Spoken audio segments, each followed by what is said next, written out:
ओम नमः शिवाय। दोस्तों कैसे हैं आप सब। मैं आशा करती हूँ आप सब बहुत अच्छे होंगे। मैं मोनी आप सबका मेरे चैनल मोनी का संसार में स्वागत करती हूँ। आज इस वीडियो में मैं आप सबको पितृपक्ष की संपूर्ण जानकारियाँ देने वाली हूँ। पितृपक्ष की शुरुआत कल से होने जा रही है। ऐसे में पितृपक्ष की संपूर्ण जानकारियाँ बहुत ही कम शब्दों में मैं आप सबको बताने वाली हूँ। पितृपक्ष से जुड़ी सारे सवाल, श्राद्ध कर्म, पितृपक्ष क्यों किया जाता है, पितृपक्ष कब से स्टार्ट और कब तक है, श्राद्ध कितने दिन का है, श्राद्ध किनका किनका होता है, श्राद्ध कौन कौन कर सकते हैं, श्राद्ध कैसे करें घर पर सरल विधि से, सरल तरीके से। अगर आप कहीं बाहर रहते हैं, फॉरेन रहते हैं, विदेश में रहते हैं, जहां आपको सारी सुविधाएं नहीं मिल सकती है, तो सरल तरीके से कम चीज़ों में आप श्राद्ध कैसे कर सकते हैं, पितरों को तृप्त कैसे कर सकते हैं। तो तमाम जानकारियाँ आज इस वीडियो में आप सबको देने वाली हूँ। वीडियो बहुत ही ज़्यादा यूज़फुल होने वाली है, तो लास्ट तक ज़रूर बने रहें। और वीडियो थोड़ी सी भी अच्छी लगी तो प्लीज़ मेरे वीडियो को लाइक करें, चैनल को सब्सक्राइब करके मेरी फैमिली आप सब ज़रूर बने। तो सबसे पहले हम बात कर लेते हैं कि श्राद्ध कहते किसे हैं, पितृपक्ष कहते किसे हैं और क्यों किया जाता है।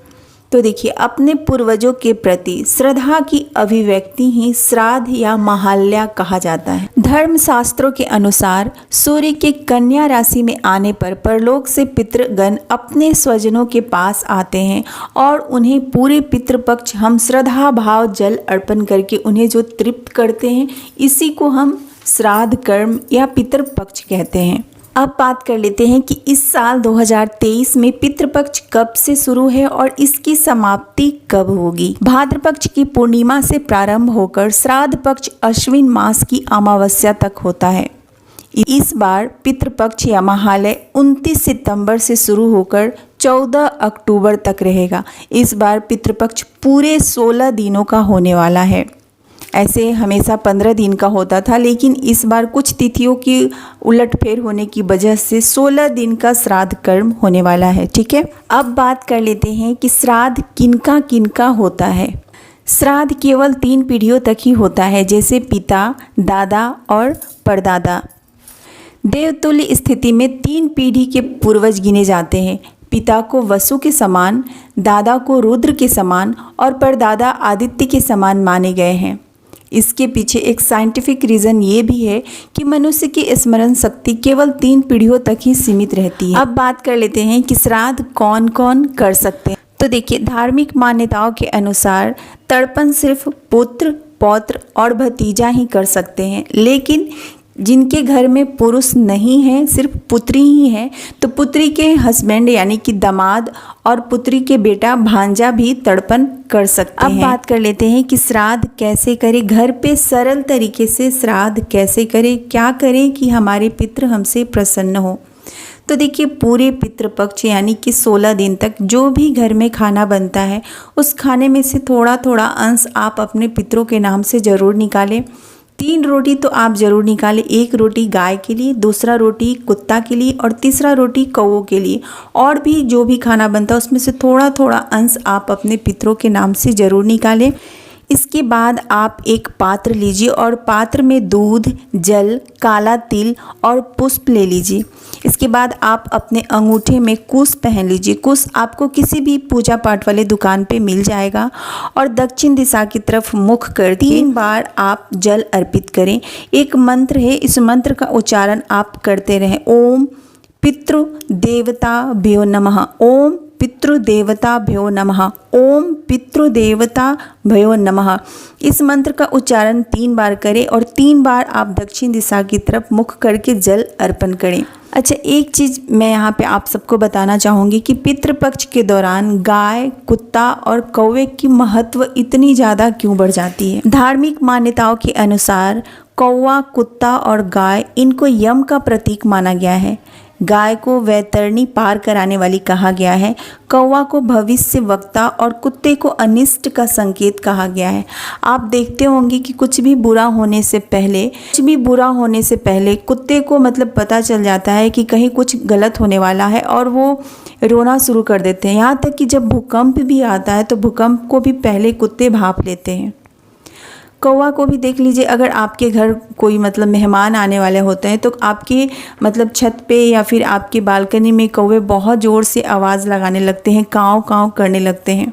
और गौ माता की सेवा से हम वैकुंठ धाम को प्राप्त हो सकते हैं। तो पितृपक्ष में इन तीनों का बहुत ही विशेष महत्व है। इसलिए कहा जाता है कि पूरे पितृपक्ष कौवा, गाय और कुत्ता को रोटी खिलाना चाहिए। इन्हें भोजन कराने से हमारे पितृ तृप्त होते हैं। दूसरा एक कारण ये भी है, धार्मिक मान्यताओं के अनुसार श्राद्ध में इनको भोजन दिया जाता है, क्योंकि हमें पता नहीं होता है कि मृत्यु के बाद हमारे पितृ किस योनि में गए हैं। एक चीज़ मैं यहाँ पे आप सबको और बताना चाहूँगी कि पूरे पितृपक्ष श्राद्ध कर्म में तिल और काले तिल और जल की क्या महत्व है। जब भी हम पितृ के लिए तर्पण करते हैं तो काले तिल और जल का ही प्रयोग क्यों करते हैं, तो इसे आप थोड़ा ध्यान से समझिए। देखिए, जल, ज मतलब जन्म और ल मतलब लय यानी मोक्ष। जन तो जो जन्म से मोक्ष तक का साथ दे वही जल है। और काले तिल को देव अन्न के रूप में जाना जाता है।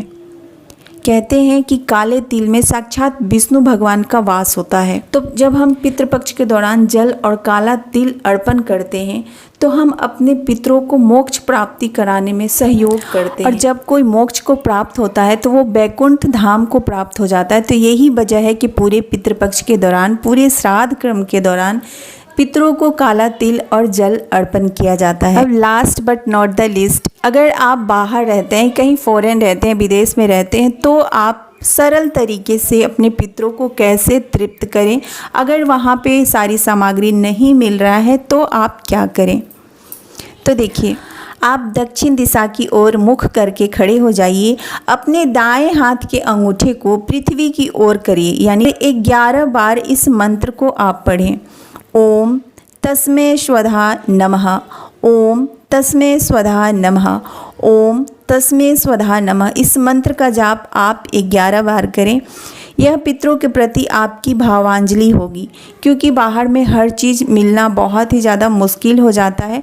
तो ये इस तरीके से आप अपने पितरों को तर्पण कर सकते हैं। तो पितृपक्ष से जुड़ी तमाम जानकारियाँ आज इस वीडियो में आप सबको देने की पूरी कोशिश की हूँ।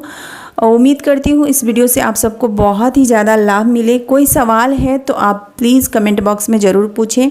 इस वीडियो में मैं आप सबको स्टेप बाय स्टेप बताने की पूरी कोशिश की हूँ कि इस साल 2023 में पितृपक्ष की शुरुआत कब से हो रही है, कब समाप्त होगी, पितरों को तृप्त कैसे करना चाहिए, पितरों को प्रसन्न कैसे करना चाहिए और किन किन बातों पे हमें विशेष रूप से ध्यान रखना चाहिए। अगर हम बाहर रहते हैं तो पितरों को हम श्रद्धांजलि कैसे अर्पण कर सकें।